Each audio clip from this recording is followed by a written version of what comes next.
Sir protest ये छात्रों का है ही नहीं। मैं मानता हूँ छात्र नाराज हैं, नेगेटिविटी आ गई सरकार को लेकर के, ये मैं मानता हूँ। लेकिन अगर प्रोटेस्ट छात्रों का होता तो 18 दिन तक जंतर मंतर पर सिर्फ 15 लोग थे, क्यों नहीं थे वहाँ पर 15,000 लोग? ये अचानक 20 तारीख को ही क्यों आए? उसमें अराजक तत्व थे। समय के साथ जैसे जैसे पर्दे खुलेंगे पता चलेगा इसमें विशेष समुदाय भी था जो कम से कम 40 से 50% था। एक छात्र में ना उसके अंदर इतनी प्रैक्टिस होती, ना उसकी इंटेंशन ऐसी होती कि वो किसी को पत्थर मार सके। कोई छात्र नहीं मार सकता। नॉन कैमरा पूछ रहा हूँ, आप में से कोई भी व्यक्ति किसी उस व्यक्ति का नाम जानता है जिसने ग्राउंड लेवल पर पेपर आउट किया था? उस चेन, जो पूरी चेन 4-5 लोग शामिल थे, कितनों के नाम आप जानते हैं? आपने उनको बचा लिया। आपको उनके पीछे पड़ना चाहिए था। आप दिल्ली में केस देखिए, 2008-10 के आसपास कई ऐसी कोचिंग्स थी जो एसएससी की तैयारी कराती थी। कोई मैथ्स पढ़ाता था, कोई रीजनिंग पढ़ाता था। उन पर ऐसे मैंने कई किस्से सुने हैं कि अरे वो तो साहब पैसा लेकर के डमी बैठा देते थे, क्या बोलते, सॉल्वर बैठा देते थे। गवर्नमेंट क्या कहता है? तो आपको आपकी गरीबी का डर दिखाएगा, लेकिन आपको कभी गरीबी से बाहर नहीं आने देगा। बट लास्ट मोमेंट पर जो ये अराजक तत्व आए, जिसमें से मेरा यह अनुमान है, हो सकता है मैं गलत हूँ या क्या हो, आने वाले समय में आप देखोगे इसमें 50% लोग ऐसे हैं जो विशेष समुदाय के हैं, अपनी पहचान छुपा के आए थे। प्लस उसमें कुछ समाजवादी वाले, कुछ चंद्रशेखर रावण वाले, कुछ कांग्रेस वाले मुँह छुपा के आए क्योंकि आम आदमी पार्टी के साथ साथ दिखना नहीं है। जो हम कोचिंग माफिया की बात कर रहे हैं या जो हम ट्रेडिशनल ऑनलाइन ट्यूटर्स की बात कर रहे हैं, उसमें भी एक न्यू माफिया है which is giving a tough competition to the other organized coaching mafia. 99% coaching ऐसी हैं जो टीचर का पेमेंट तक नहीं देती हैं। लेकिन इस प्रोटेस्ट में अब अलख पांडे आए हैं, फिजिक्स वाला। He is chosen a side. कभी ये करेंगे कि रोने लग जाएंगे। एक को मैं जानता हूँ, उसकी कोचिंग कई बार बंद होने की स्थिति पे आ गई थी। उस आदमी ने रो रो के और बच्चे मान जाते हैं कि रो रहे हैं, तो मैं इनके कि भाई आज से बंद हो जाएगा कोर्स, तुम अपने आप देख लेना, तुम्हारा कोर्स है, तुम अपने आप देख लो, मैं तो जा रहा हूँ। सब्सक्रिप्शन लॉन्च किस बात करें। में रोते हैं लेकिन? मैं बर्बाद हो गया, लुट गया। क्यों? मतलब कैसे? कोर्स नहीं बिक रहे, मेरे को सबको पैसा देना पड़ा। मैं देखो आप लोग को एडमिशन नहीं ले रहे हो, मैं कहाँ से लेकर के आऊंगा? इतना स्टाफ है, 10 जने इकट्ठे कर लिए। हमें नहीं सैलाब आएगा बच्चों, तुम्हें मदद करना होगा हमें। इन सबको कहाँ से पैसा दूंगा? मैं नहीं कर पाऊंगा भैया, मैं तुम्हारा कुछ नहीं कर पाऊंगा। अब तो अपना देख लेना। आप ऑफ इंडिया के लिए तुम ये कर रहे लो। हो? ऑफ इंडिया में मैं रोऊंगी तो कौन मानेगा? अरे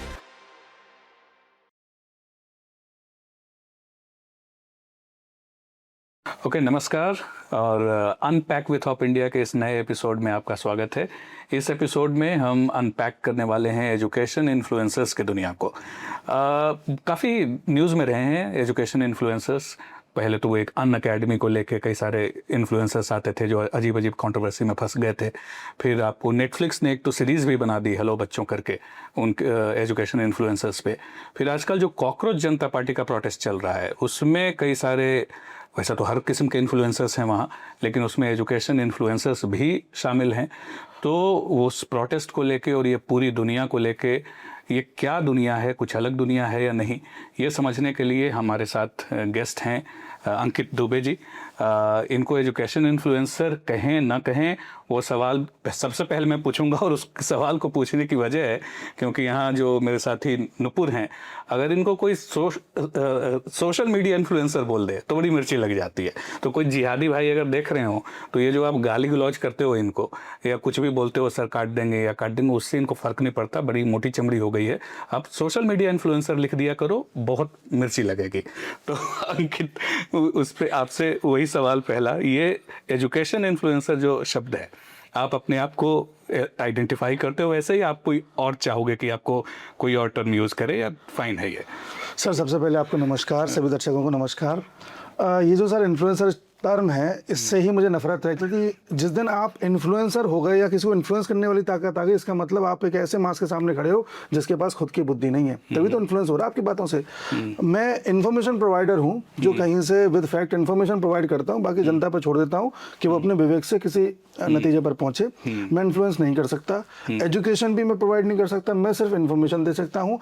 अपने दिमाग से कुछ सीख के, अनुभव के साथ कुछ इन्फर करना, वो भी सुनने वाले के ऊपर होता है, तब वो एजुकेशन प्राप्त करता है। तो सुनते सब है, एजुकेशन हर कोई प्राप्त नहीं करता। अगर मैं एजुकेशनिस्ट होता तो मैं अगर 100 लोगों को कुछ कह रहा हूँ तो 100 के 100 उस मैसेज से कन्वे होते या उस चीज़ से सीखते। हर कोई नहीं सीखता है, इसलिए इन दोनों टर्म से मेरे को जो है थोड़ी दूरी बनानी पड़ेगी। अच्छा। मैं सिर्फ एक साधारण सा विद्यार्थी हूँ जो अन्य विद्यार्थियों के साथ संपर्क करता है, इन्फॉर्मेशन प्रोवाइड करता है, अपने अनुभव के साथ उसमें कुछ कड़ियाँ जोड़ करके उन्हें दिखाता है, कोशिश करता है कि सरल भाषा में उनको समझा सकूँ। बस इतना ही मेरा मोटो है। ठीक है, लेकिन इस पॉडकास्ट में अगर मैं वो टर्म यूज करूं, क्योंकि वही सब लोग यूज करते हैं, तो उसको अन्यथा न लें आप। बिल्कुल नहीं सर, आप तो गाली देके बात करेंगे तो अन्यथा नहीं लूंगा, क्योंकि आदत पड़ गई है। क्योंकि अब तो बीबीसी ने तो ध्रुव राठी जैसे को एडुकेटर शब्द इस्तेमाल किया है, तो खैर क्या ही कहें। लेकिन खैर शब्दों के टर्म्स में ना फंसते हैं। सबसे पहले ये कॉकरोच जनता पार्टी की बात करते हैं, जहाँ तक कई सारे इसमें एजुकेशन इन्फ्लुएंसर्स या जो भी कह लें वो इन्वॉल्व हैं। आई थिंक अलख पांडे फिजिक्स वाला वो सबसे आगे करके हैं, फिर कोई अभिनव मैथ्स करके है कोई बंदा, वो है, और अमूमन देखा जाए तो कई सारे हैं जो इसको सपोर्ट कर रहे हैं, क्योंकि उनका टारगेट ऑडियंस है जेनजी बच्चे जो पढ़ना चाहते हैं, अलग अलग एग्जाम देते हैं। जहाँ तक आपका मैंने चैनल देखा, शायद जहाँ तक मुझे लगता है आप इस प्रोटेस्ट के साथ नहीं हो। उसकी वजह? सर प्रोटेस्ट ये छात्रों का है ही नहीं। मैं मानता हूँ छात्र नाराज हैं, एक टाइम के बाद छात्रों में एक नेगेटिविटी आ गई सरकार को लेकर के, ये मैं मानता हूँ। लेकिन अगर प्रोटेस्ट छात्रों का होता तो 18 दिन तक जंतर मंतर पर सिर्फ 15 लोग थे, क्यों नहीं थे वहाँ पर 15,000 लोग? ये अचानक 20 तारीख को ही क्यों आए? उसमें अराजक तत्व थे। समय के साथ जैसे जैसे पर्दे खुलेंगे पता चलेगा इसमें विशेष समुदाय भी था जो कम से कम 40 से 50% था। एक छात्र में इतनी ना उसके अंदर इतनी प्रैक्टिस होती, ना उसकी इंटेंशन ऐसी होती कि वो किसी को पत्थर मार सके। कोई छात्र नहीं मार सकता, और पत्थर मारने की एक टेक्निक होती है। जिस थ्रो के साथ पत्थर मारा जा रहा था वो एक अनुभवी थ्रो लग रहा था। और ऐसे थ्रो आपने या तो कश्मीर में देखे या देखें, जब यूपी में कहीं कहीं दंगे होते थे तो छतों से जो फेंके जाते थे, तो आप समझ जाइए किस तरह के लोग वहाँ पर थे। तो छात्र वहाँ पर नहीं थे, लेकिन हाँ विद द टाइम जैसे छात्रों ने देखा कि 10,000 लोग आकर के संसद की तरफ जा रहे हैं, तो छात्रों ने थोड़ा सा इसके तरफ अपने आप को झुकाया और छात्रों से जुड़े, मैं मानता हूँ। लेकिन ज़्यादातर जो वहाँ पर उपद्रव मचाने वाले हैं वो छात्र नहीं है। छात्रों के कंसर्न क्या है वो सब जानते हैं हम लोग, और छात्रों को उसी तरह से सरकार डील कर रही है, और सरकार सीधे छात्रों से ही बात कर रही है, जैसा कि कल मोदी जी ने एक रील बना करके डाली थी और बताया था। तो उनका कोई मतलब ही नहीं है, ये प्रोटेस्ट है ही नहीं। लेकिन इंस्टाग्राम पे या कहीं भी देखें तो कई सारे जो जेनजी कहें या छात्र कहें, वो अब हमारे नज़र में या आपकी नज़र में होगा कि वो झांसे में आ गए हैं, लेकिन सपोर्ट तो कर रहे हैं ना। आपके भी टारगेट ऑडियंस वही है जो आपके वीडियोस वगैरह देखते होंगे। तो क्या कहीं ऐसा कोई फीडबैक या ब्लोबैक कह लें आया है कि कोई कहे कि अरे सर क्या कर रहे हो, छात्रों की बात तो कर दो? ऐसा कोई, चाहे वो कमेंट्स में हो या कोई ईमेल में हो या कोई सामने मिल गया हो, इस तरीके का कुछ एक्सपीरियंस? डेफिनेटली सर, लगातार कमेंट्स आए कि सर छात्रों पर बोलिए, आप तो बीजेपी का पक्ष ले रहे हैं, आप तो धर्मेंद्र प्रधान को बचा रहे हैं, आपके अंदर हिम्मत नहीं है, आप अंधभक्त हैं, तरह तरह के कमेंट्स आए। लेकिन मुझे मालूम था कि आज मैं गालियाँ सुनूंगा, लेकिन एक टाइम के बाद जब सारी चीज़ें सारी परतें हट जाएंगी, दूध का दूध पानी का पानी हो जाएगा, तो इन लोगों को रियलाइज़ होगा कि किस तरह से देश को जलाने की साजिश की गई थी। हर उस ग्रुप को आइडेंटिफाई किया जाएगा विद द टाइम जो उससे एसोसिएटेड था, और छात्रों को तब रियलाइज़ होगा। कई बार क्या होता है, इंसिडेंट चाहिए होता है हमें बहुत कुछ सीखने के लिए। जैसे किसानों का, सो कॉल्ड किसानों का आंदोलन हुआ था, विद द टाइम हम समझे कि किसान कभी लाल किले पर चढ़ के झंडे से छेड़खानी नहीं करेगा, वो किस तरह के अराजक तत्व थे हम जानते हैं। उसी तरह से यहाँ पर होता क्या है कि मैं चूंकि एजुकेशन फील्ड से जुड़ा रहा हूँ, तो मुझे पता है कि ऑनलाइन क्लासेस में, विशेष तौर से ऑनलाइन क्लासेस में मास जुड़ा होता है टीचर के साथ। जैसे मान लो कोई बड़ी कोचिंग है, उसमें ऑनलाइन क्लास में बच्चे जुड़े हुए हैं, पता चला 40,000 होते हैं, इतने 1-1 लाख तक एडमिशन हो जाते हैं, क्योंकि इन्होंने फीस इतनी कम कर दी है। तो कोई भी सोचता है यार एक काम करते हैं, इनका भी ले लेते हैं, क्या है 200 रुपये तो जा रहे हैं, उनका भी ले रखा है, इनका भी ले लिया, इनका भी ले लिया। अब होता क्या है, इस देश में मोदी को वोट देने वाले 38% लोग हैं, न देने वाले 62% लोग हैं। तो ऐसे लोग जो अपना प्रभाव जमाना चाहते हैं, जो अपने आप को इन्फ्लुएंसर कहलाना चाहते हैं, वो लोग बच्चों का प्रिय बनने के लिए वैसी बात करना चाहते हैं जो बच्चे सुनना चाहते हैं। तो ये 62% लोग जो सुनना चाहते हैं वो जनरली उस तरह की बातें करते हैं। अब चूंकि कभी नीट का पेपर आउट हो जाना, कभी यूजीसी रिफॉर्म्स में गड़बड़ी कर देना, इससे पहले भी नीट के पेपर की शिकायत आई है, तो जाहिर सी बात है छात्रों के कंसर्न आते रहे हैं, सरकार से लगातार गलती होती रही है। उसका फायदा उठा करके इन एजुकेटर्स, सो कॉल्ड एजुकेटर्स ने अपनी हवा बनाने के लिए, अपने आप को प्रिय दिखाने के लिए ऑनलाइन क्लासेस में इस तरह की बातें करना स्टार्ट किया है। और जब इन्हें लगा कि छात्र इस चीज़ को पकड़ रहे हैं, तो उन्होंने अपनी फिर अलग से रील बनाकर डालना स्टार्ट किया, अपने सोशल मीडिया अकाउंट खोल लिए।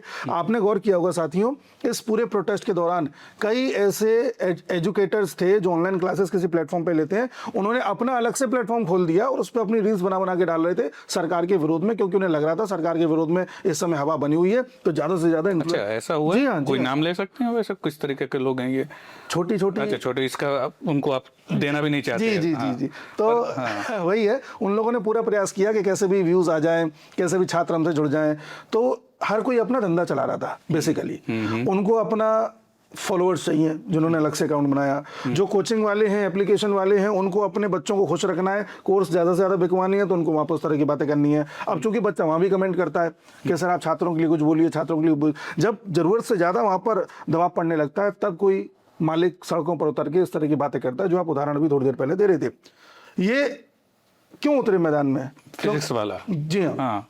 क्योंकि अगली बार जब छात्र कोर्स लेने के बारे में सोचेगा, तो वो एक बार इनके बारे में सोचेगा कि यार जब हमारी बात उठ रही थी तो ये उतरे थे। तो ये मार्केटिंग गिमिक्स। जी जी, ये मार्केटिंग इन्होंने करी है यहाँ पर, तो इस तरह से मार्केटिंग चल रही है। बाकी आप एक बात बताइए, अगर ये छात्रों का आंदोलन था तो सबको ये दिक्कत है कि साहब धर्मेंद्र प्रधान इस्तीफा दें। आज धर्मेंद्र प्रधान इस्तीफा दे देते हैं, कोई दूसरा व्यक्ति आ जाता है, तो क्या उसके बाद पूरा सिस्टम ठीक हो जाएगा? पेपर आउट नहीं होगा, पहला पॉइंट। दूसरा पॉइंट, इन लोगों ने धर्मेंद्र प्रधान के पीछे पड़ करके इतना ज़्यादा इसको डाइल्यूट कर दिया कि आज कोई भी, मैं ऑन कैमरा पूछ रहा हूँ, आप में से कोई भी व्यक्ति किसी उस व्यक्ति का नाम जानता है जिसने ग्राउंड लेवल पर पेपर आउट किया था?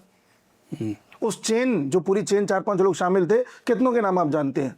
आपने उनको बचा लिया। आपको उनके पीछे पड़ना चाहिए था। याद कीजिए, वैसे वो तो जेल में ही है, बेशक जेल में है। हाँ। आप उनके, लेकिन उनका नाम तक आगे नहीं आने दिया। एक इंसान को सिर्फ विलन बनाया, जो ठीक है, आप बनाओ, अकाउंटेबिलिटी नाम की चीज़ होती है, लेकिन ये बात एक तरीके से सही है कि जो एक्चुअली इन्वॉल्व थे, उनका नाम, उन्होंने जो करतूत की और उनकी जो मिली भगत थी, जो कि नुपुर हैज़ बीन स्टडिंग, कि वो कोचिंग माफिया से इनके कई सारों की मिली भगत। मैं उसी पर आ रहा हूँ सर। तो उन लोगों का नाम नहीं आया। दूसरा, ये लोग जो डिमांड कर रहे हैं कि 1 करोड़ रुपए उन स्टूडेंट्स को दो जिनकी जान गई, धर्मेंद्र प्रधान का इस्तीफा लो, सोनम वांगचुक को रिहा करो। अब तो हालांकि उन्होंने अनशन तोड़ दिया है। तो इन डिमांड्स के अलावा कभी इन लोगों ने ये डिमांड करी कि सरकार को ये स्टेप्स उठाने चाहिए जिससे कि ये बदलाव आए। This is constructive demands. तो उन्होंने नहीं करी। क्यों नहीं करी? क्योंकि सबको अपनी मार्केटिंग करनी है। और रही बात ग्राउंड लेवल पर पेपर आउट करवाने की, तो इसमें कोचिंग माफियाज ने बड़े अच्छे से अपने आप को बचा लिया, उन पर ध्यान ही नहीं गया किसी का। और आप रिकॉर्ड निकाल करके देखेंगे 20 साल का, तो यूपी लेवल पर, स्टेट लेवल पर, केंद्र के लेवल पर बड़े स्तर पर कोचिंग माफिया शामिल हैं, जिन्होंने या तो पेपर आउट करवाया है या बच्चों को लालच देते थे कि आप इतना पैसा दो, हम आपकी नौकरी लगवा देंगे। आप दिल्ली में केस देखिए, 2008-10 के आसपास कई ऐसी कोचिंग्स थी जो एसएससी की तैयारी कराती थी। कोई मैथ्स पढ़ाता था, कोई रीजनिंग पढ़ाता था। उन पर ऐसे मैंने कई किस्से सुने हैं कि अरे वो तो साहब पैसा लेकर के डमी बैठा देते थे, क्या बोलते, सॉल्वर बैठा देते थे। अच्छा। जी हाँ, कई ऐसे कोचिंग वाले हैं जो अपने वो कहते हैं कि हमने एसएससी का फलाना पेपर निकाला था, तो बताया जाता है तो पैसे देकर के सेटिंग करी थी इन्होंने।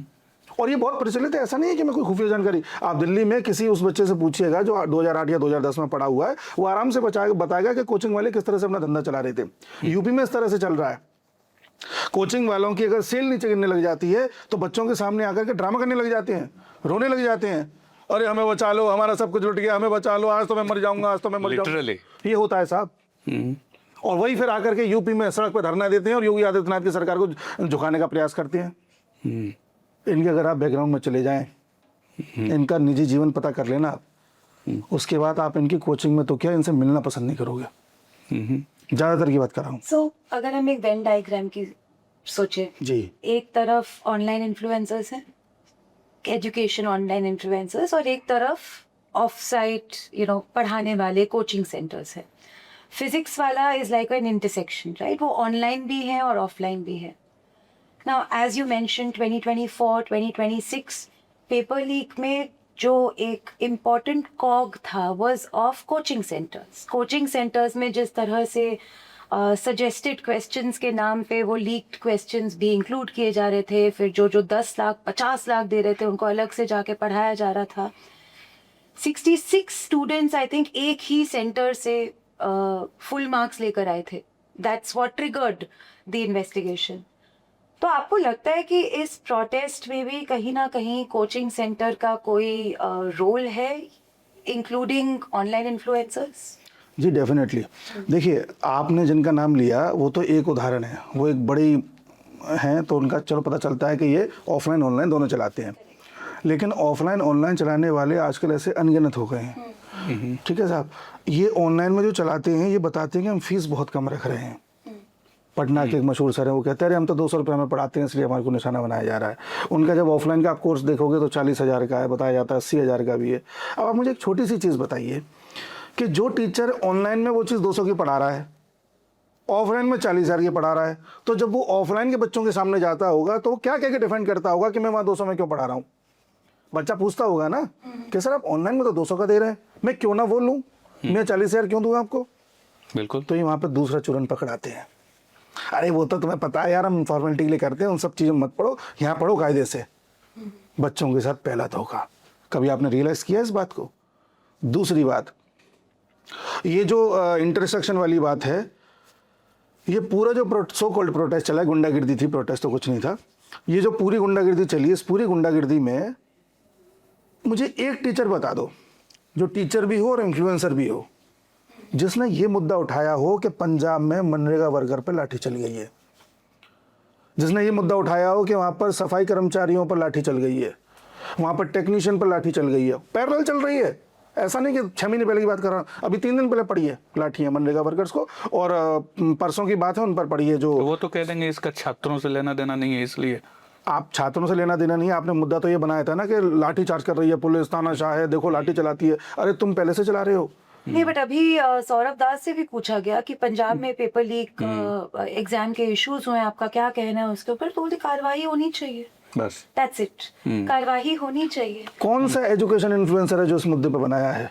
करेक्ट। ये जानबूझ करके बनाते हैं, ये सब मार्केटिंग करने लगे हैं, अपना धंधा बेचने में लगे हुए हैं। जब इनकी आप उन्हें निकाल के देखेंगे ना डिटेल्स, तो इन्होंने बच्चों को सिर्फ और सिर्फ गरीबी बेची है।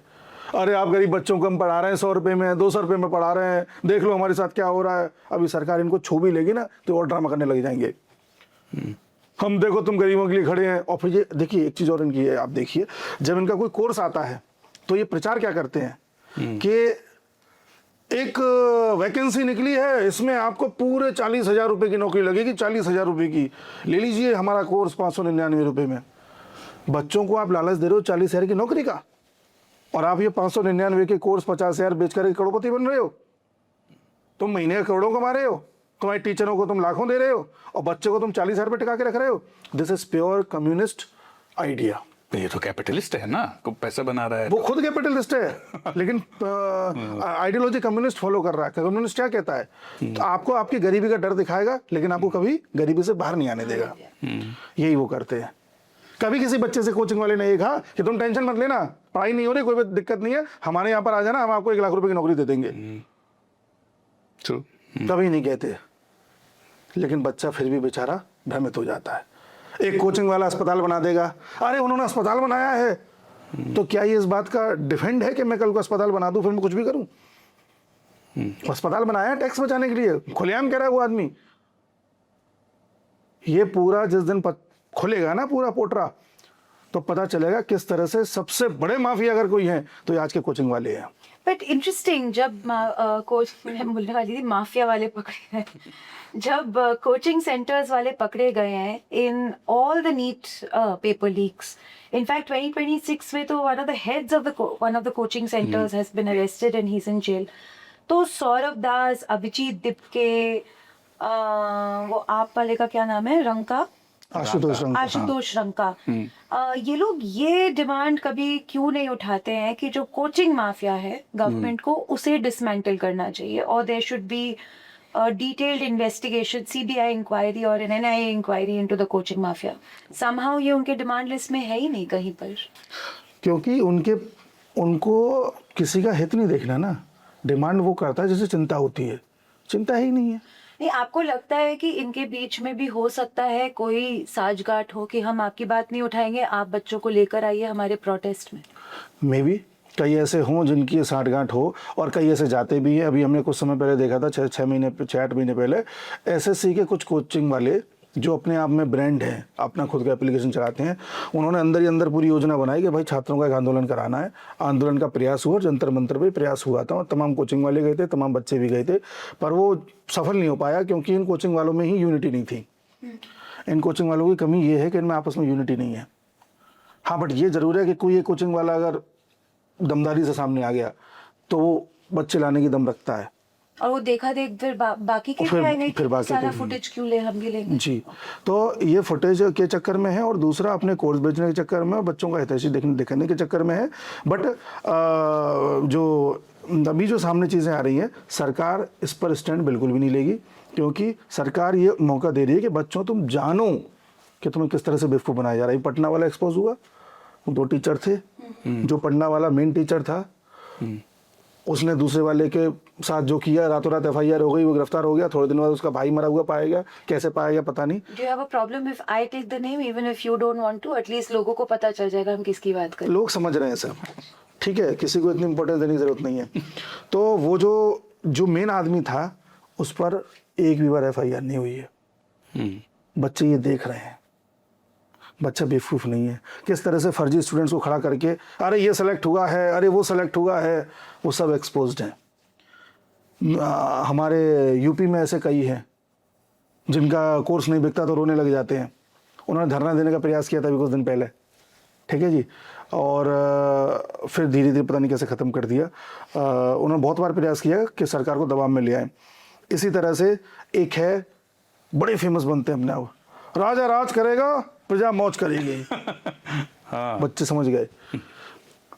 उनको मैं हैरान होता हूँ, उनको आप बोल रहे हो टीचर, वो आदमी पहले दिन से दिख रहा है कि पॉलिटिक्स में आना चाह रहा है। उसने पॉलिटिक्स में आकर के चुनाव भी लड़ लिया, हार गया, ठीक है। अब वो फिर अलग अलग चैनल्स पर जाकर के अपनी उपस्थिति दर्ज करा रहा है। वो आदमी खुलेआम पॉलिटिक्स कर रहा है, चुनाव लड़ रहा है, दिनों रात पॉलिटिक्स ही करता रहता है। उसको तो आप टीचर मान ले रहे हो। और हम बेवकूफ़ नहीं बना रहे हैं, हम जो बात है वो कह रहे हैं। जाहिर सी बात है पॉलिटिक्स की बात ज़्यादा कर रहे हैं क्योंकि वो होनी चाहिए। तो हमें आप कहते हो कि आप बीजेपी का एजेंट है। बट एक ये भी है ना कि पॉलिटिक्स में जाना कोई, I mean this could be a very average question, कि पॉलिटिक्स में जाना भी कोई गलत बात नहीं है। जब तक अच्छे लोग पॉलिटिक्स में नहीं जाएंगे तब तक पॉलिटिक्स बदलेगी कैसे?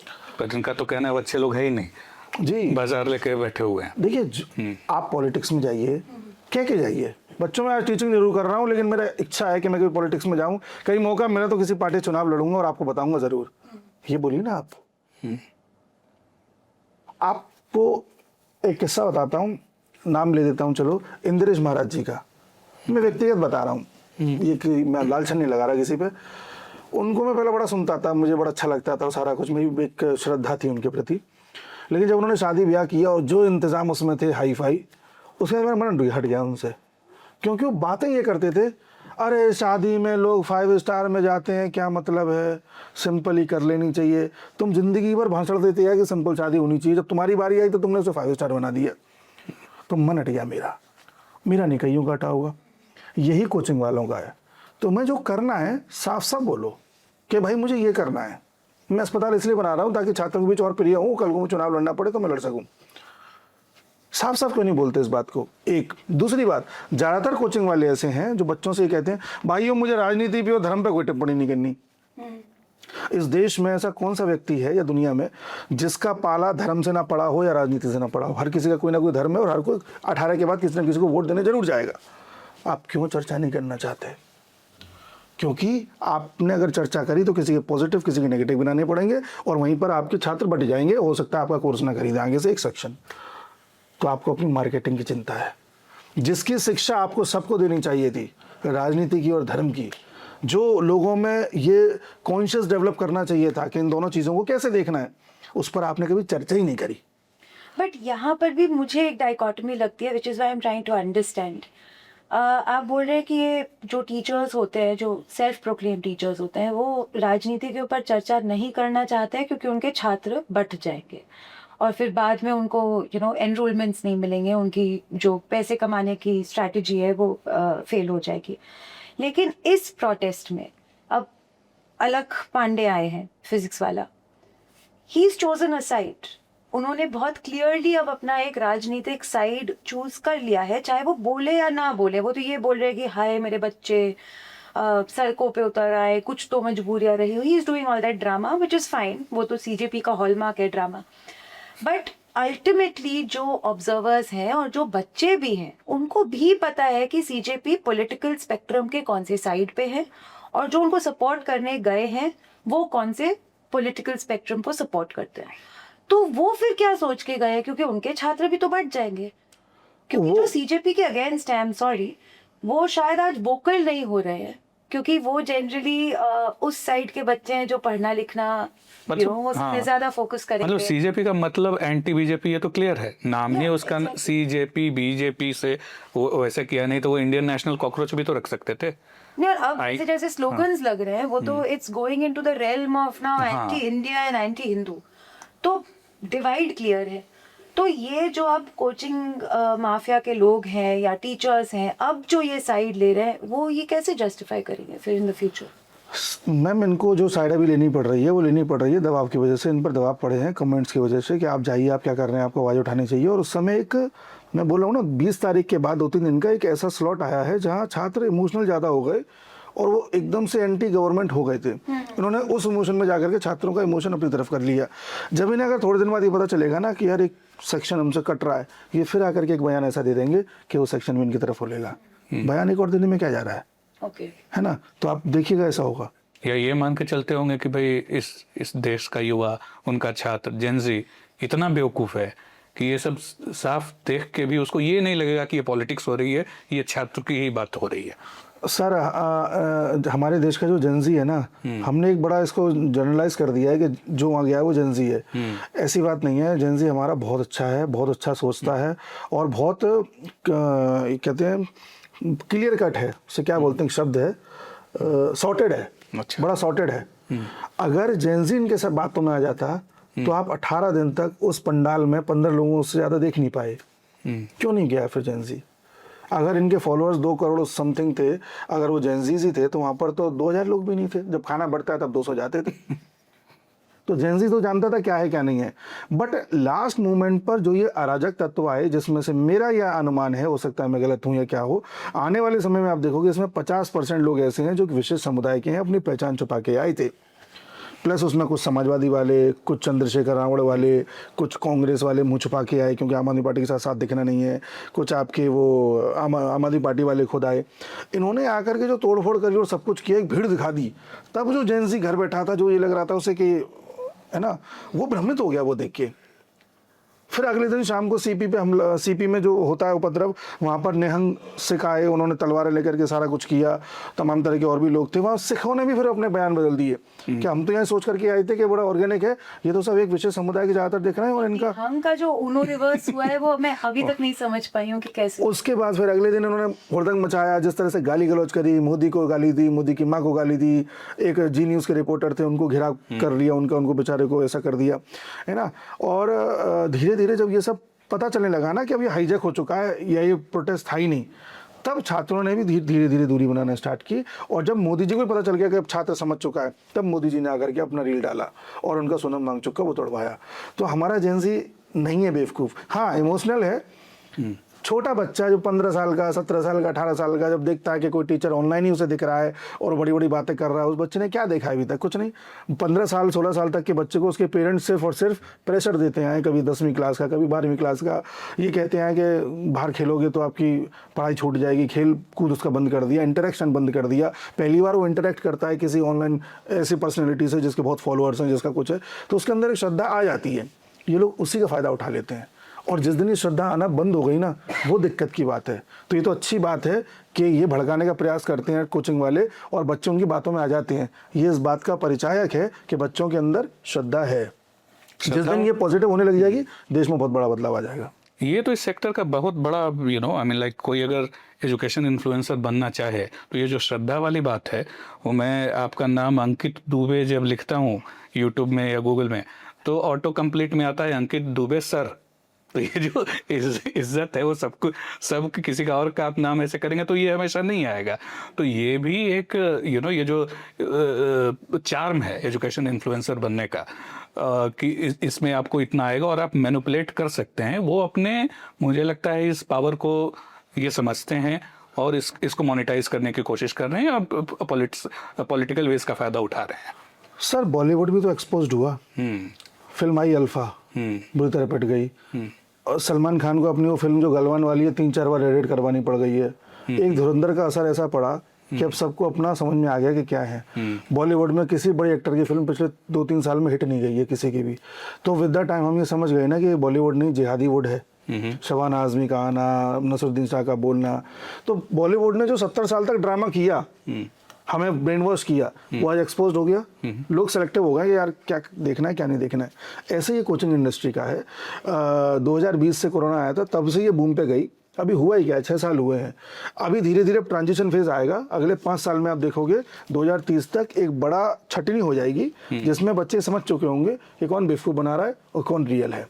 बच्चों को तो खैर बहुत पहले समझ जाना चाहिए था, जब एक ही छात्र जो सेलेक्ट हो रहा है किसी एग्जाम में, उसकी फोटो 10 कोचिंग के बाहर वो देख रहा है, तो ये फ्रॉडनेस की पहली निशानी है। पर ठीक है, श्रद्धा थी, उसने उसको भी बाईपास कर दिया। उसने कहा कोई बात नहीं, क्या पता 10 दिन पढ़ के गया हो। लेकिन एक ट्रेंड जब बन जाएगा, और एक बात और आप भी जानते हैं सर, कि जिस तरह से हमारे देश में एंटरप्रेन्योर्स बढ़ रहे हैं, नौकरी से लोगों का मन हट रहा है, तो धीरे धीरे जब सरकारी नौकरियों में लोगों को ज़्यादा क्रेज रह ही नहीं जाएगा, तो ये कोचिंग वालों को भी औचित्य खत्म हो जाएगा। तो इनको करने दीजिए। जब ये थोड़ा सा पावरलेस हो लेंगे ना, फिर आप देखना इन पर कैसा डंडा चलेगा। तो कोई धुरंधर कोचिंग इंस्टीट्यूट का आना बाकी है एजुकेशन में, तो काफ़ी है क्या धुरंधर? अरे नहीं सर, कोचिंग इंस्टीट्यूट होने ही नहीं चाहिए। कोचिंग इंस्टीट्यूट से होने का मतलब ये है कि आपने 10वीं पहले से लेकर 12वीं तक जो पढ़ा है वो बेकार था बिल्कुल। अब जो न्यू एजुकेशन पॉलिसी आ रही है, वो आई इस तरह की रही है कि जब आप 12वीं पास करके निकलेंगे तो आपको किसी की जरूरत ही नहीं है। हो सकता है 12वीं तक आप पैसे कमाने लग जाए। ये सड़ा हुआ एजुकेशन सिस्टम था। आप एक वो और देखिए द्वंद्व, ये लोग कह रहे हैं कि हमें एजुकेशन सिस्टम बदलना है। एजुकेशन सिस्टम तो 2020 में बदला जा चुका है न्यू एजुकेशन पॉलिसी के साथ। इम्प्लीमेंट होना बाकी है, कहीं हो रही है कहीं नहीं हो रही है। आप उस जो चीज़ हो, जो स्टेप लिया जा चुका है, आप उसको ढक रहे हैं। वो जो सड़ा हुआ चल रहा था, जिसकी वजह से कोचिंग के धंधे चल रहे थे, ये अपने आप नलीफाई हो जाएंगे। इसमें कोई बड़ी बात नहीं है। न्यू एजुकेशन पॉलिसी जैसे जैसे लागू होगी, जैसे जैसे ट्रांजिशन फेज सोशल मीडिया का खत्म होगा, लोग अपने आप समझ जाएंगे कौन कैसा है, और फिर ये अपने बैठे रहेंगे जितना ही पैसा कमा के बैठे हुए हैं। फिर इन पर भी कार्रवाई होगी अगर किसी तरह का कोई उपद्रव मचाने का प्रयास करेंगे।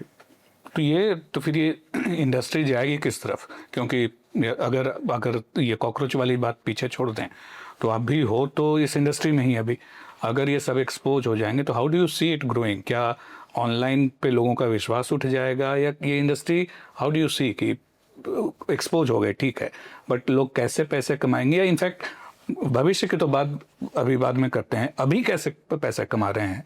आपने कहा एक तो बेवकूफ़ बनाने का है कि 200 ऑनलाइन कर दिया, 40,000 ऑफलाइन कर दिया, और भी कुछ और भी कुछ ऐसी चीज़ें हैं जो कि शायद आम लोगों को मालूम नहीं है। और इस इंडस्ट्री में पैसे बनते कैसे हैं? सर, इंडस्ट्री में पैसे बनने का पहले तो यही है कि छात्र को कन्विंस कर लिया कि तुम आए हो तो तुम कुछ ना कुछ बन के जाओगे, पहला। दूसरा, छात्र के सामने क्या होता है कि 10 सब्जेक्ट हैं, तो 10 सब्जेक्ट के 10 अलग अलग टीचर आते हैं। जैसे हम IAS PCS की कोचिंग में जाता हूँ, तो मैं वहाँ की बता रहा हूँ। अब 10 टीचर आते हैं, पता चला उनमें से 2 टीचर तो बहुत से रख लिए, 8 रख लिए बिल्कुल बेकार, काम चल गया। तो ये भी एक तरह का धोखा है। दूसरा क्या होता है, सबसे बड़ा धोखा होता है टीचर्स के साथ। अब ये आपने एक एंगल पर शायद सुना नहीं होगा ज़्यादा, क्योंकि टीचर बेचारे चुपचाप घर में बैठ जाते हैं, वोकल नहीं है वो। 99% कोचिंग ऐसी हैं जो टीचर का पेमेंट तक नहीं देती है। ओके जी, जैसे किसी टीचर ने किसी कोचिंग में पढ़ाया 3 महीने, और उसके साथ तय हुआ था कि आपको 1 महीने का 1 लाख रुपए देंगे। 3 महीने बाद पहले बोला, 1 महीने बाद बोला कि अभी सर थोड़ा पैसा नहीं है, एडमिशन थोड़ा स्लो चल रहा है, आप थोड़ा रुक जाइए, आपको दे देंगे, 10 दिन बाद दे देंगे। बेचारा रुक गया वो। फिर 20 दिन बाद दे देंगे। 3 महीने हो गए, 3 महीने में 3 लाख 4 लाख उसका बकाया हो गया।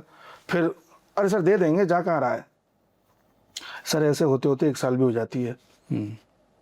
अगर कोई वोकल हो, कभी होंगे नहीं वोकल, क्योंकि सबको डर लगता है कि यार हमारा, और ये सब जो है बड़ा छोटा सा इंडस्ट्री है ये, आपस में इनकी नहीं बनती, लेकिन टीचर्स को घेरने के लिए सबकी बन जाती है।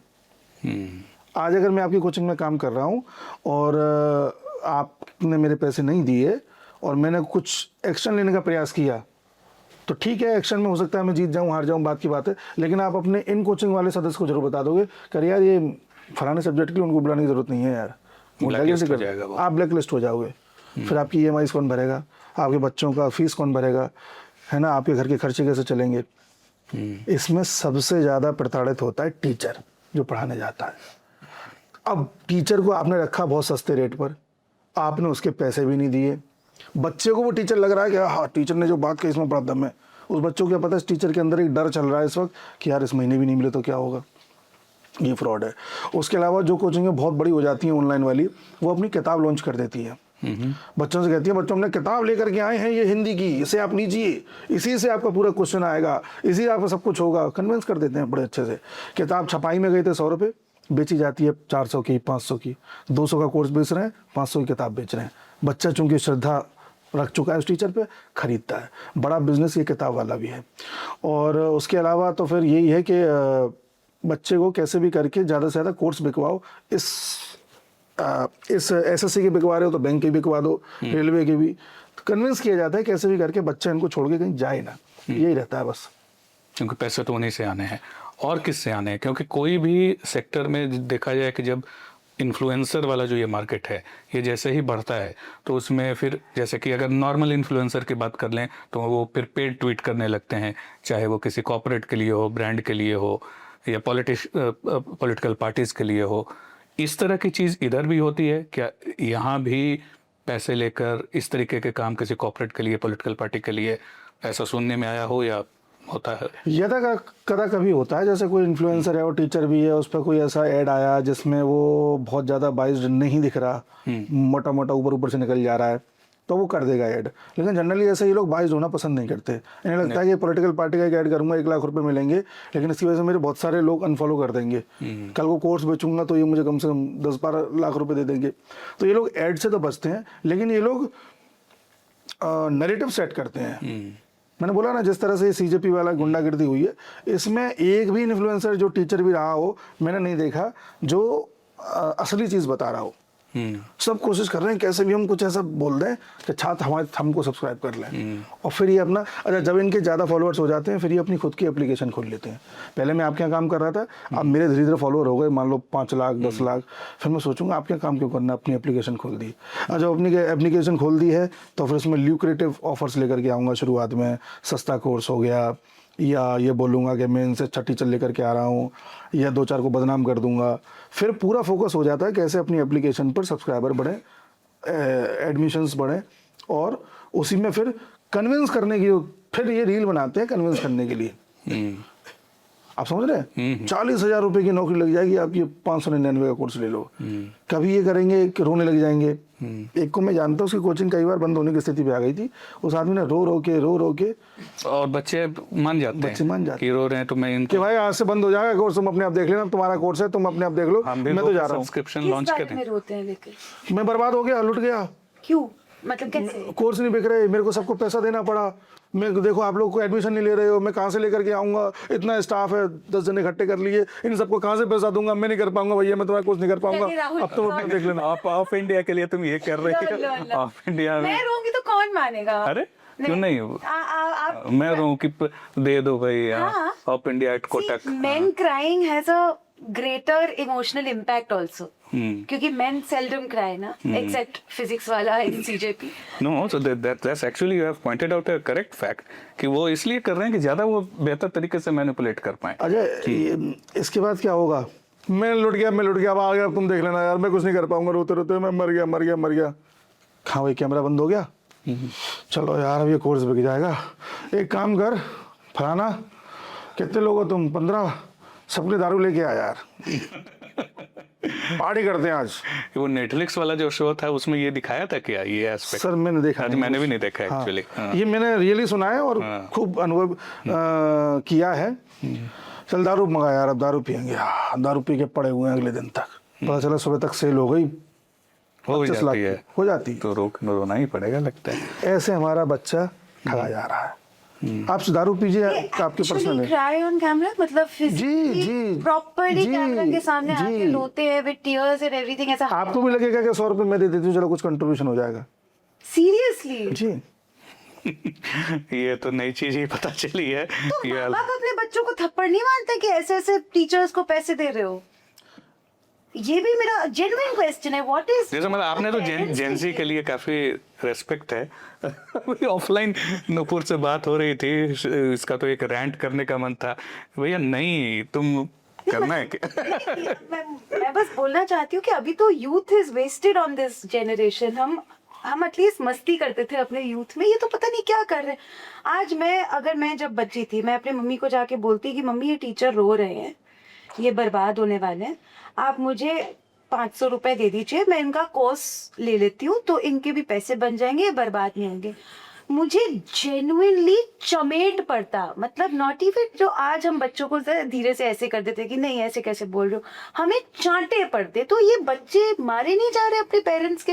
Actually that leads to the question कि वो पैसे अल्टीमेटली तो पेरेंट्स को ही देने होंगे, तो मतलब दे कैन पैसे कन्विंस। इतने कम होते हैं कि पेरेंट्स भी सोचता है चलो दे ही दो। ओके 250 रुपए। पेरेंट्स के लिए कोचिंग इंस्टीट्यूट खोलना चाहिए कि आपके बेवकूफी के वजह से कैसे बच्चे भी आज की डेट में पेरेंटिंग इतनी खराब हो गई है कि वो लोग, अच्छा अब एक बात बताइए, 21 लोगों ने आत्महत्या कर ली, किसी ने सवाल पूछा कि इन्होंने क्यों, ये इतना वीक कैसे थे कि एक फेलियर से इन्होंने आत्महत्या कर ली? पर वो तो इनसेंसिटिव लगता है ना इस तरह का सवाल। No but it is the parents fault. No, अगर माँ बाप अपने बच्चों को इतना प्रेशर देंगे, बट यू नेवर नो कि वो प्रेशर के कारण ही सब, कुछ एक सुसाइड्स हो सकते हैं प्रेशर के कारण। बाकी जैसे उस लड़के ने जो कि काफी वायरल गया, क्या नाम था, हर्ष दुबे, रिजर्वेशन वाला। हाँ, मतलब रिजर्वेशन वाला पार्ट उसका वायरल गया, लेकिन उसने बड़ी सटीक बात बोली कि भाई जो नीट का बंदा है उसका अगर पेपर एक बार खराब हो गया किसी भी वजह से, वो इतना प्रेशर में आ जाता है, पेरेंट्स प्रेशर दें या ना दें, क्योंकि अगर आप फिजिक्स केमिस्ट्री मैथ्स सिर्फ पढ़ रहे हो, सॉरी बायोलॉजी, मैथ्स आपने पढ़ा ही नहीं, जनरल साइंस भी आपने उतना पढ़ा नहीं, तो नीट के अलावा और आप एक तरीके से कोई कॉम्पिटिटिव एग्जाम में जा ही नहीं सकते हो। और नीट अब होगा अगले साल, तो उसने वही कहा था कि या तो आप इस तरह के कॉम्पिटिटिव एग्जाम्स करें जिसमें जो नीट में बच्चा फेल हो गया वो फिजिक्स केमिस्ट्री बायोलॉजी के नॉलेज के साथ वो कॉम्पिटिटिव एग्जाम में भी जा सके, या नीट आप 2 बार करें। तो आई वुड रादर से I agree with all of his points. Okay, that boy is absolutely brilliant. But no, तो मतलब बेसिकली प्रेशर इन सब वजहों से भी आता है, parenting. No, I agree with you, but pressure सिर्फ ये नहीं होता कि तुम्हें करना ही पड़ेगा या तुम्हें पास करना ही पड़ेगा या तुम्हें ये जॉब लेनी ही पड़ेगी या क्लियर करना ही पड़ेगा। प्रेशर ये भी होता है that you are not counselling your child that this is not the end of the world, you will manage something, you will do something. As a parent, I am also a parent. मेरी thankfully my daughter is very young right now, वो 10 साल की है, तो ये सब drama समझ नहीं रही है CJP का। But I would hope कि जब ऐसा समय आए मेरे लाइफ में कि my daughter wants to take some exam or do something in her life, anything, मुझ में इतनी बुद्धि रहे कि before she takes that leap, मैं उसको बोल सकूं कि look, give it your best, एक बार ट्राई करो, 2 बार ट्राई करो, अगर नहीं होता है it's okay, it's not the end of the world, तुम दूसरा कुछ कर सकते हो। So are parents equipped to handle these high performing children because they are high performing children. NEET का एग्जाम कोई उठाई गिरी टाइप तो है नहीं, उठाई गिरे टाइप नहीं है, and plus only the creme de la creme of students would appear for NEET, right? Presumably. Yeah, I mean, so I would still not put entire blame onto it, but what he was saying कि कम से कम ये जो education influencer बन के घूमते रहते हैं, ये कि कितनी बार इस तरह की चीजें बोलते हैं, वो तो उनका तो पूरा बिजनेस ही डराने पे ही एक्चुअली है, बिकेगा कैसे। दूसरा ये जो पेरेंट्स हैं, आप एक और करिएगा एक बात पर, एक होता है डायरेक्ट प्रेशर। मैं पेरेंट्स की 2-3 बात बताना चाहता हूँ। डायरेक्ट प्रेशर, बेटा करो, देखो इस बार नीट निकालना है, ये तुम्हें डॉक्टर बनना है बेटा, ये बचपन से उसके दिमाग में। एक इनडायरेक्ट भी होता है, अरे हम तो अपने लड़के से कुछ नहीं कहते, जो करना है करे भैया, 4 लोग आए, अरे हम तो कुछ नहीं कहते, वो कहते भी नहीं है, कोई दिक्कत नहीं है, पर वो क्या करेंगे, इंटेंशनली नहीं करते, बट जैसे मानो उनके लड़के ने कोई गड़बड़ कर दी, कुछ टेबल कुर्सी गलत तरीके से लगा दी, अरे बेटा देखो उठा करो तो कुर्सी ऐसे किया करो, ऐसे रखा करो, ये ऐसे रखा करो। जितने भी IAS PCS होते हैं वो ऐसा ही करते हैं। बच्चे ने सुना, अच्छा अच्छा ठीक है। अगले 2-4 दिन बाद बच्चे ने फिर कोई गलती करी, वो हाथ उसने पहुँच दिया किसी पर्दे से नहीं पहुँचते हैं, वाइट कलर की तौलिया होनी चाहिए, IAS PCS सब होते हैं वो इससे पहुँचते हैं। वो जो घर वाले हैं वो हर बार एग्जाम्पल देंगे IAS PCS DM collector SP इन सब के ही, और घर में एक माहौल बना के रख देंगे, या एक तरह का बन जाएगा कि आपको लगने लगेगा यार कि इस दुनिया में लगता है यही सब कुछ है। पॉलिटिशियंस तो करप्ट ही होते हैं, अरे स्पोर्ट्समैन का क्या है, वो एक आदि बनता है, म्यूजिशियन क्या है, फ्लॉप कैरियर है। तो ये जो माहौल घर का बन जाता है, ये भी तो प्रेशर है इनडायरेक्ट। तीसरी बात, आपने गौर किया होगा कि जैसे मेरे दादाजी की उम्र के जो लोग थे, उन लोगों को, मेरे दादाजी को हिंदी आती थी, इंग्लिश आती थी, संस्कृत आती थी, उर्दू लिखना पढ़ना भी जानते थे दादाजी। तमाम तरह की पोएम्स याद थी उन्हें, उन्हें मुहावरे याद थे, उन्हें किस्से कहानियाँ याद थी, हो सकता है वेद पुराण भी याद हो, मैंने कभी सुना नहीं। लेकिन जब हमारे पिताजी वाली जनरेशन आई तो लिटरेचर गायब हो गया, और हमारी जनरेशन में लिटरेचर का महत्व ही नहीं रहा। यदा कदा कुछ स्टेट्स को छोड़ते हैं, जैसे वेस्ट बंगाल है, वहाँ लिटरेचर का आज भी महत्व है, घर घर में लिटरेचर और म्यूजिक का है। लेकिन जैसे यूपी हो गया या थोड़ा बिहार इस साइड, हम लिटरेचर को ऐसा गायब कर चुके हैं। हम किसी की ऑटोबायोग्राफी नहीं पढ़ते, हम किसी का लेसन नहीं पढ़ते कि जीवन में क्या हुआ क्या नहीं हुआ। हम कभी ये जानने का प्रयास नहीं करते कि जीवन का असली उद्देश्य क्या है। हम क्लियर कट हो ही नहीं पाते हैं। आज जो ज़्यादातर लोग भीड़ में शामिल हो गए और पथराव कर रहे हैं, मान लो कुछ इनोसेंट लोग भी हैं, तो वो क्यों कर रहे हैं? उन्होंने एक बार भी ठंडे दिमाग से नहीं सोचा कि धर्मेंद्र प्रधान का इस्तीफा अगर ले भी लिया तो क्या प्रॉब्लम सॉल्व हो जाएगी? बस इतना ही तो सोचना है। ये सोच डेवलप होती है किताबें पढ़ने से, पेरेंट्स के साथ बात करने से। पेरेंट्स जब कहते हैं ये सब नहीं, वही तो जब आपके समाज से लिटरेचर गायब हो जाता है तो आपका समाज ऐसा हो जाता है। बट इसमें रिस्क वो है कि जो लिटरेचर वाला है, अगर इसको एजुकेशन पॉलिसी और इन सब से लिंक करें, बेसिकली ये सारे ह्यूमैनिटीज़ के पार्ट्स में आएंगे। अब ह्यूमैनिटीज़ की जितनी भी फैकल्टी हैं वो तो ब्रेन वॉश करने वाली ही हैं, वो तो जाओ दंगा करो यही वाले अब रह गए हैं।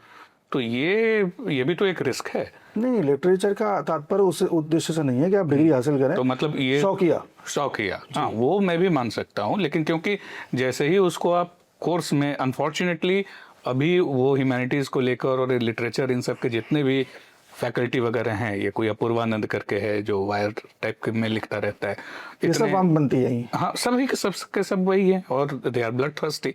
योगेंद्र यादव टाइप के भी तो सोशल साइंसेज वगैरह में ही आएंगे। जो ह्यूमैनिटीज और सोशल साइंसेज वाले सब जो हैं वो तो और ही अलग हैं, वो तो कॉकरोच ने पता नहीं और क्या क्या अभी बनाएंगे, तो और गटर से अभी बहुत कुछ निकलेगा। तो ये मैं मान सकता हूँ कि हाँ, परिवार में एक कल्चर का जो पार्ट हो, जैसे आपने बंगाल का कहा कि भद्रलोक वाला जो कल्चर है वो चलो वो फिर भी समझ में आता है, लेकिन मुझे वो उस चीज से डर लगता है। वामपंथी नहीं निकलते बंगाल में, तो सबसे ज्यादा वामपंथी एग्जैक्ट वो भद्रलोक से तो वही मिलता है। I have genuinely started believing, actually during this podcast more so, that India does not have a Gen Z problem. India has a millennial parent problem. Parenting problem बिल्कुल। कि मिलेनियल्स को शायद सीखना पड़ेगा कि अपने बच्चों को कैसे संस्कार देने हैं, कैसे उनको सिखाना है। लेकिन मिलेनियल के बच्चे तो अभी जेन अल्फा हैं, वो तो जेन एआई बनेंगे। ये तो Gen X, it's a broader spectrum. Gen X, technically Gen X, but right on the border. जो हमारे पेरेंट्स के तरह एकदम बूमर पेरेंट्स भी नहीं है और हमारे तरह जेन अल्फा के पेरेंट्स भी नहीं है, वो जो बीच में फंस के रह गए, उनको समझ में नहीं आ रहा कि इनसे कैसे रिलेट करें और अपने पेरेंट्स के तौर तरीके कैसे पूरी तरीके से छोड़े। I think it's that parenting problem far more than a gen Z problem, क्योंकि अगर पेरेंटिंग ठीक से नहीं हो रहे तो फिर बच्चे तो ये सब की नौटंकी करेंगे जाकर। ये सारा कुछ एलपीजी रिफॉर्म्स के बाद हुआ है, 1991 के बाद। उससे पहले जैसे हमारे दादाजी का युग में बता रहा हूँ, उस टाइम पर उन्हें मतलब नहीं था कि दुनिया में क्या हो रहा है। उनकी अपनी दुनिया थी, तो वो उसमें उनको था कि हमें ये करना है, देवर एडमेंट टू दैट। लेकिन जब 1991 के बाद एलपीजी रिफॉर्म्स आए, प्राइवेटाइजेशन आया, प्राइवेट नौकरी आई और कॉर्पोरेट कल्चर आया, यहाँ से क्या हुआ, फैमिलीज टूटने लगी और लोग अकेले रहने लगे। अकेले रहोगे तो सुख भी बांट नहीं पाओगे और दुख भी बांट नहीं पाओगे, जाहिर सी बात है वो आपके ऊपर असर करेगा। पहला प्रॉब्लम ये था। दूसरा ये था कि जब ये कॉर्पोरेट कल्चर आ गया तो उन सब ने कोशिश करी कि हम यूरोप को कॉपी कर दें, तो यूरोप की कॉपी करने के चक्कर में पेरेंटिंग प्रॉब्लम आई है। अब जैसे जैसे डीडोलराइजेशन हो रहा है, जैसे जैसे आईटी सेक्टर डूबेगा, जैसे जैसे हम ये देखेंगे कि जितनी भी चीज़ें थी ज़्यादातर फेक थी, वैसे वैसे लोगों को रियलाइज़ होगा और आने वाले हो सकता है 2040 के आसपास हमें फिर से अच्छे पेरेंट मिलने लग जाएँ। सो नूपुर ने एक बड़ा बढ़िया बिजनेस आइडिया दे दिया है कि एक्चुअली कोचिंग तो पेरेंट्स की ज़रूरी है। लगता है कि एक्चुअली अगर कोई निकाले कि हाँ ऑनलाइन आइडिया कि पेरेंटिंग ऑनलाइन कोचिंग जो है पेरेंट्स की, ऐसा कोई किसी ने किया है, कर हो सकता है एक्चुअली, करेंगे आप ट्राई क्या? अरे नहीं सर, क्योंकि पेरेंट्स जो होता है वो कम से कम पेरेंट टाइम नहीं है बेचारों, 30-35 साल का तो होता है और उसका अपना ईगो होता है, वो किसी क्यों सुनेगा? अरे आप क्या सिखाओगे, हमें पता नहीं है क्या। और ये भी हो जाता है ना कि हम अपने बच्चे को जानते हैं, आप नहीं जानते कि हमारे बच्चे कैसे हैं। So parents are actually the most difficult demography to deal with. And I say that as a parent कि मुझे कोई आके अगर ज्ञान देगा कि आपको ऐसे पेरेंटिंग करनी चाहिए, वैसे नहीं करनी चाहिए, अरे ऐसे मत बोलो अपने बेटी को, वैसे बोलो, I will get really pissed off. I said, मैंने पैदा किया उसको. She's come out of me. I'm gonna, Okay, then speak to her the way bad I business want. idea. It's a terrible business idea. तो लेकिन business वाली जो बात है कि ये वापस चलते हैं ये सारे कोचिंग और इन लोगों के पे कि जैसे अगर ऑनलाइन इन्फ्लुएंसर और ये जो ट्रेडिशनल कोचिंग वगैरह का है, अगर वो मीडिया से कंपेयर करें कि एक ट्रेडिशनल मीडिया है और एक इंडिपेंडेंट यूट्यूबर या जो इंडिपेंडेंट जर्नलिस्ट बनते हैं, तो जो ट्रेडिशनल मीडिया है वो थोड़ा हेय दृष्टि से देखता है कि ये जो कह रही है तो कोई भी आजकल आईफोन लेके और जर्नलिस्ट बन जाता है. तो ऐसा कुछ इधर भी है क्या कि जैसे मतलब may be someone like you कि जिसको विकास विकृति टाइप के लोग या ये सोचें कि ये कुछ नहीं है, इस तरीके का कोई माइंडसेट है या ऐसा इधर कुछ नहीं है, यहाँ साठगांठ किस्म की है? नहीं, साठगांठ भी नहीं है सर, और इस तरह का माइंडसेट है ये कहना भी बड़ा मुश्किल है. वो तो फिर पर्सनल होता है. अब किसी बड़े आदमी का आप नाम लीजिएगा, वो किसी को क्यों ही कुछ समझेगा. बट हाँ, यहाँ पर ये चीज़ ज़रूर है कि अगर आप चमकते सितारे हैं तो आपकी इज्जत है ना. जैसे मान लीजिए कोई टीचर हैं जो मान लीजिए उनकी उम्र 50 साल है और उनका भी अच्छा खासा फैन बेस है, सब कुछ है मान लीजिए, और मान लो मैं उठ जाऊँ रातों रात, मैं मिलियंस में मेरे फॉलोअर हो जाए, लोग मेरी कोर्स खरीद रहे हैं, सब कुछ है, तो वो करेगा मेरी रेस्पेक्ट दिखाने के लिए, करेगा, अंदर जल रहा हो भले ही, लेकिन वो करेगा. तो यहाँ पर तो ये उगते सूरज को सलाम है, डूबते को तो लात दे के साइड कर देते हैं, उसको तो पैसा तक नहीं देते. तो यहाँ पर तो ये सिस्टम चलता है सर. यहाँ एक्चुअली देखा जाए तो मीडिया में भी वो बदल के आए. अब जितने भी पहले जो न्यू मीडिया पे हंसते थे, अब तो वो यूट्यूबर ही बन के फिर रहे हैं, चाहे वो रवीश कुमार हो. जो हम कोचिंग माफिया की बात कर रहे हैं या जो हम ट्रेडिशनल ऑनलाइन ट्यूटर्स की बात कर रहे हैं, उसमें भी एक न्यू माफिया है which is giving a tough competition to the other organised coaching mafia, which is individuals like Dhruv Rathee who are being regarded ऐसे ही यार चश्मा निकालना कोइंसिडेंस था या नहीं वो तो बिल्कुल. अच्छा. Okay, you make me forget my question. Sorry. So people like Dhruv Rathi who are being called, at least जो भी उनको prop up करना चाह रहे हैं उनके द्वारा उनको बुलाया जा रहा है as educationalists और educators की बहुत information देते हैं बच्चों को. And कैसे आदमी का नाम लिया है? Anyway, let's continue. okay, so after we had a mini accident because I happened to take the name of one of the lead cockroaches. मैं दोबारा से ले लेती हूँ, hoping that there'll be no mini tsunami now. जो traditional coaching mafia है और जो ऑनलाइन एजुकेटर्स या ऑनलाइन ट्यूटर्स भी हैं, उनके पैरेलल भी एक neo educator nexus sort of खड़ा हो रहा है. And I would assume that leading that charge is Dhruv Rathee, क्योंकि उनको भी एक एजुकेटर, एजुकेशनलिस्ट ये सब बोला जाता है कि वो इन्फॉर्मेशन देता है. और काफ़ी सारे बच्चे at least from what we see do follow him to And for information. To his credit कि एटलीस्ट वो उनको he's been able to retain that audience. तो आपको उसके बारे में क्या लगता है? Like, do you think he should qualify as an educator, educationalist, या उनकी एक अपील आपको लगता है क्या है कि इतने सारे बच्चे उनको फॉलो करते हैं? देखिए, वो एजुकेटर तो बिल्कुल नहीं है. अगर कोई लिख दे रहा है उसके नीचे एजुकेटर या बुला ले रहा है अपने नेक्सस की वजह से, तो उसका मतलब कोई एजुकेटर नहीं हो जाता. वो अपना प्रोपेगेंडा चलाने वाला व्यक्ति है जो लगातार प्रोपेगेंडा चला रहा है. और आप गौर करिए, आपको भी ये एहसास हुआ होगा कि पिछले 1-2 साल से वो एक्सपोज हो चुका है उन लोगों के बीच में भी जो पहले उसे ठीक मान रहे थे, है ना. लगातार जब से इसने डिक्टेटर वाले वीडियो डालना स्टार्ट किए 2024 में, उसके बाद में डॉक्यूमेंट्री में आया, लगातार अरविंद केजरीवाल को प्रेज़ करना, और अब ये कॉकरोच जनता पार्टी में भी उसका जिस तरह से जिक्र आया, जिस तरह से उसको पाया गया, तो वो एक्सपोज हो रहा है. एजुकेटर बिल्कुल भी नहीं है. इन्फॉर्मेशन भी आधी अधूरी देता है, विद फैक्ट पूरी इन्फॉर्मेशन नहीं देता. उसे अपना प्रोपेगेंडा चलाना है, उसको बढ़िया पैसे मिलते हैं, बाहर जाके बैठा हुआ है, कोई उस पर FIR भी नहीं कर सकता. तो वो अपना सेफ है और अपना प्रोपेगेंडा चला रहा है डीप स्टेट के हाथों. कोई दिक्कत नहीं है. विद द टाइम ये भी एक्सपोज हो ही रहा है और हो ही जाएगा. ऐसे ही मोदी जी का यही अंदाज है, वो सामने वाले को करने देते हैं जो कर रहा है. विद द टाइम वो यूजलेस हो जाता है. जैसे रवीश कुमार है, रवीश कुमार को पहले कितने लोग देखते थे, मेरे जानकार कही थे कि हम तो रवीश कुमार को देखेंगे. आज वो अपने आप छटके आ गया कि अगर आप गंगा एक्सप्रेस पे बना भी रहे हैं तो प्रयागराज 5 घंटे पहले पहुंच के करेंगे क्या. जब आदमी खुद ये बात बोल रहा है तो खुद मजाक का पात्र बन रहा है. इसका मतलब आपके अंदर इतनी ज़्यादा हीन भावना है कि कैसे भी विरोध करना है। अब ये आपने नाम लिया योगेंद्र यादव का, योया, इन्होंने कल एक वीडियो अपलोड करके डाला किसी के साथ इंटरव्यू का, उसमें कह रहे हैं कि लोकतंत्र में अब संसद में फैसला नहीं होगा, सड़कों पे आना होगा, सड़कों से ही फैसले होंगे, और जाने किस किस तरह की बात। अब ये बताइए, आप लोकतंत्र कह रहे हो और सड़कों पे आकर के अराजकता फैला करके लोकतंत्र लाना चाह रहे हो। सोचो किस लेवल के फ्रस्ट्रेट हैं ये लोग, फ्रस्ट्रेटेड है। तो इस तरह के बयान ना इनकी फ्रस्ट्रेशन दिखा रहा है। और फ्रस्ट्रेट आदमी कब होता है? जब वो अपने मंसूबे में कामयाब नहीं हो पा रहा होता। ऐसा ही वो फ्रस्ट्रेट है जिसका आप नाम ले रही हैं। वो भी आजकल कई वीडियोस में जिस तरह से एक्सट्रीम स्टेटमेंट देने लगा है, उसकी फ्रस्ट्रेशन साफ है। उसको बस पॉलिश करने के लिए, टिकाई रखने के लिए, रेलेवेंट बनाए रखने के लिए कभी एजुकेटर लगा दो, कभी कुछ लगा दो, वो सब ड्रामेबाजी है, सब खत्म हो जाएगा। लेकिन किसी को अगर एडुकेट बनना हो, चाहे वो एजुकेशन इन्फ्लुएंसर बनना हो या जो भी देख रहा हो, आप कैसे बने? अगर नहीं वहाँ से शुरू करें तो मतलब क्या इसमें चैलेंजेस आते हैं, या अगर कोई बनना चाहे व्हाट वुड यू से, ट्राई भी करो ना करो या कैसे करो? देखिए सर, इसमें 2-3 कैटेगरीज हैं। अगर आपको रातों रात उठना है तो जो ट्रेंडिंग चल रहा है उस पर वीडियो बनाते जाइए, रील्स बनाते जाइए, रील्स पहले, और उसमें कोशिश करिए ज़्यादातर आप सरकार के विरोध में रहें।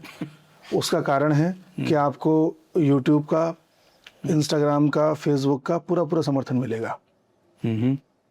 मेरे एक सर हैं, मैं जानता हूँ, सौरभ सर, दृष्टि में पढ़ाते थे पहले, अब PW में हैं। उनका फेसबुक था, अकाउंट है, और कुछ ज़्यादा फॉलोअर नहीं है, थोड़े बहुत ही हैं, मैं एग्जैक्टली नहीं पता सर, माफ़ करना, शायद 5000 के आसपास हैं, 2000 के आसपास, कंफर्म नहीं हूँ। उस पर उन्होंने किसी का कमेंट आया उनके किसी पोस्ट पे, उन्होंने रिप्लाई किया, CJP के विरोधी हैं वो, उन्होंने रिप्लाई किया। चूंकि वो रिप्लाई CJP के विरोध में था, वो रातों रात अपने आप गायब हो गया। तो सोचो किस लेवल पर मेटा काम कर रहा है, किस लेवल का सपोर्ट CJP को दिया जा रहा है। तो अगर आप ये सोचो कि आप सत्य बोल करके, आप स्ट्रेट फॉरवर्ड हो करके, फैक्ट रख करके अपने आप को चला लोगे तो नहीं चल पाएगा। अगर आपको रातों रात उठना है, जो ट्रेंडिंग है वो उठाओ, सरकार के थोड़े विरोध में रहो, झूठ बोलना सीखो, थोड़ी बहुत नौटंकी करना सीखो, और बस ऐसे आप रातों रात उठ सकते हो। और आपको रेलेवेंट बनना है, रेस्पेक्ट कमानी है, तो आपको सत्य चीज़ें लेकर के आओ। इस बात की चिंता मत करना कि फॉलोअर कितने होंगे कितने नहीं होंगे। डिसिप्लिन बना के रखना कि डेली आपको एक रील डालनी है, एक वीडियो डालना है, डिसिप्लिन है, इस टाइम पर डालना है। और जब लोग देखें तो उन्हें पता चले कि यहाँ एक डिसिप्लिन फॉलो हो रहा है, मैं सब्सक्राइब कर लूँगा, तो फिर मुझे इस संदर्भ में आगे भी जानकारी मिलती रहेगी। डालते रहो वीडियोस, 1 साल, 2 साल, 3 साल, 5 साल, हो सकता है 5 साल बाद आपके 5 लाख फॉलोअर ही हों केवल, लेकिन आपका वो 5 लाख भी ऐसा होगा कि आपको हर वीडियो पर लाखों व्यूज़ दे करके जाएगा। 5 में से हो सकता है 2 लाख व्यूज़ आ जाएं। तो आपको रेलेवेंट बनना है, ये डिसाइड करना है, या सिर्फ राखी सावंत की तरह ग्लैमर हासिल करके उस चर्चा में रहना, वो आपको तय करना है ना। तो रातों रात हिट होना बहुत आसान है, रेलेवेंट बने रहना, लोगों को सच्चाई से रूबरू कराते रहना बहुत मुश्किल है। और ये जो कुछ ट्रिक होता है कि जैसे एक बंदे ने नाम ही रख लिया अभिनव मैथ्स, मतलब अब तो मैं मैथ्स का प्रकांड हो गया, तो कोई एक खास सब्जेक्ट पकड़ के ही चलें, या वो भी कोई ट्रिक है, उस पर भी कुछ बताएंगे? बिल्कुल, आप डिपेंड करता है सर कि आपकी स्ट्रेंथ क्या है। जैसे मुझे उस समय जब मैं चैनल बनाया था, तो मैंने सबसे पहले कुछ वीडियोस बनाए थे जिसमें मैंने इंटरनेशनल रिलेशंस के बारे में बताया था, और मैं वही बताता रहा, उसी से मैंने नाम रखा था वर्ल्ड अफेयर्स इनसाइट्स। और चूंकि मेरा इंटरेस्ट था इसलिए मैं कर रहा था। बट मैं ये कहूँ कि साहब मैं ज्ञानी हूँ उसका, तो बिल्कुल नहीं हूँ। जो पता चलता है, जो इंटरेस्ट होता है, लोगों से डिस्कस करता रहा। ये कोई सत्य बिल्कुल भी नहीं है। ऐसे लोग मार्केटिंग के लिए करते हैं सब कुछ, और उनके अपना धंधा चल रहा है, उन्होंने इतना पैसा कमा लिया कि अब उनका सब बंद भी हो जाए तो आराम से ज़िंदगी चलती रहेगी। और मेरा मानना है कि उनके बारे में आप और रिसर्च करके लोगों को बताइएगा कि उनके घर खानदान में जो बाकी लोग हैं वो क्या करते हैं। ओह अच्छा। मेरे को सुनने में आया उनकी वाइफ IRS हैं, सुनने में आया। और उनके जो ससुर हैं वो IAS थे, इसलिए इतनी बैकिंग है कि कहीं भी जाके कुछ भी कर लेते हैं। ओके, ऐसा सुनने में आया, मेरे पास कोई प्रूफ नहीं है इसका। And according to Ankit, they are just kids. They are very intelligent. They are all heart. Hopefully, ये बच्चे थोड़े जल्दी बड़े हो जाएंगे और अपने हार्ट के जगह अपना दिमाग का भी इस्तेमाल करने लग जाएंगे. My Gen Z rant for another day, but thank you so much, Ankit. You've given us brilliant insights into how the education industry works, online and offline. और होपफुली आगे बढ़ के आपने जैसा प्रिडिक्ट किया है कि ये पूरा माफिया अपने आप like a house of cards ये गिरने वाला है, होपफुली वैसा ही हो, if not for anything else but for the sake of the future of our children. Thank you ma'am. और जैसा इन्होंने बताया, जिंजी के लोग, भाई आप जंतर मंतर पे समोसा खाने चले जाते हो, लेकिन यहाँ कुछ लोग हैं जो आपको ही समोसे की तरह देखते हैं कि भाई इन्हीं को खा के इन्हीं से कमाना है. तो एज अंकित जी राइटली पॉइंटेड आउट कि भाई बच के रहें. और thank you for thank coming. You sir. Thank you so much. Thank you. Thank you.